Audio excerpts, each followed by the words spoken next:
अब नहीं टूटेगा इंडिया गठबंधन। अभी अभी सीएम हेमंत सोरेन के आवास पर हुई बैठक। तेजस्वी यादव वाम दल के नेता थे मौजूद। सीटों का बंटवारा फाइनल हो गया है और कौन कौन सी सीट पर बकायदा वाम दल और आरजेडी लड़ेगी, इसको लेकर भी बातचीत बन चुकी है। तेजस्वी यादव रेडिसन होटल में बैठकर आगे की रणनीति तय कर रहे हैं, प्रत्याशियों के बारे में चर्चा कर रहे हैं। कुछ ही देर में वाम दलों के साथ साथ आरजेडी भी प्रेस कॉन्फ्रेंस कर सकती है। आखिर वाम दलों के साथ क्या समझौता हुआ?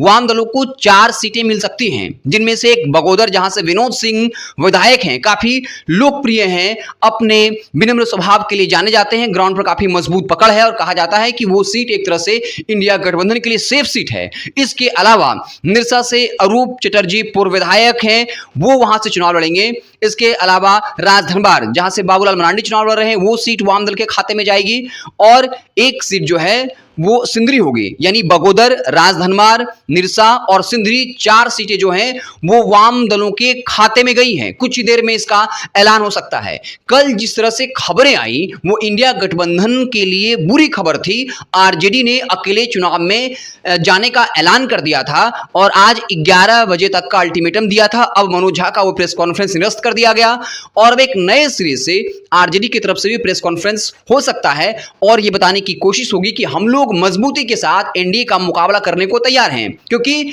एनडीए के अंदर पेच फंसा हुआ था। आजसू जेडीयू को लेकर, सीटों के बंटवारे को लेकर पेच फंस रहा था। चिराग पासवान ने अल्टीमेटम दिया था कि अगर उन्हें सीट नहीं मिलती है तो वो अकेले चुनावी मैदान में जाने को तैयार हैं। तो एनडीए ने पूरे मामले को सुलझा लिया। एनडीए में बीजेपी 68 सीटों पर चुनाव लड़ रही है। इसके अलावा आजसू 10 सीटों पर, जेडीयू 2 सीटों पर, लोजपा रामविलास जो है वो 1 सीट पर चुनाव लड़ रही है। बाकायदा कह सकते हैं कि इंडिया गठबंधन से पहले ही एनडीए गठबंधन के दलों ने अपने सारे मसले को सुलझा लिया था, लेकिन अब इंडिया गठबंधन के अंदर भी सारा मामला सुलझ चुका है। कुछ ही देर में बाकायदा प्रेस कॉन्फ्रेंस हो सकता है, जहां आरजेडी को गोड्डा, देवघर, हुसैनाबाद, कोडरमा और छतरपुर की सीट मिली है। वहीं वाम दलों को 4 सीटें मिली हैं। बगोदर की सीट मिली है, राजधनवार की, सिंदरी की और निरसा की। तो कहीं ना कहीं इंडिया गठबंधन के जो समर्थक हैं उन्होंने राहत की सांस ली होगी, क्योंकि जैसे ही कल मनोज झा ने अल्टीमेटम दिया और चेतावनी के लहजे में कहा कि हमें सम्मान नहीं मिला है, अगर हमें सम्मानजनक सीटें नहीं मिलती हैं तो फिर हम चुनावी मैदान में 22 सीटों पर अकेले दावेदारी करेंगे। आपको हम बता दें, चूंकि जेएमएम और कांग्रेस ने साफ तौर पर कह दिया था कि हम 70 सीटों पर चुनाव लड़ेंगे, उसके बाद अकेले आरजेडी 12 सीटें मांग रही थी और वाम दलों को भी एडजस्ट करना था। ऐसे में मुश्किलें बढ़ रही थी। अगर आरजेडी 10 सीटों से नीचे जाने को तैयार नहीं होती तो मुश्किलें खड़ी हो सकती थी, लेकिन अब खबर है आरजेडी ने 6 सीटों पर चुनाव लड़ने के लिए हामी भर दी है। कुछ ही देर में इसको लेकर प्रेस कॉन्फ्रेंस भी हो सकता है।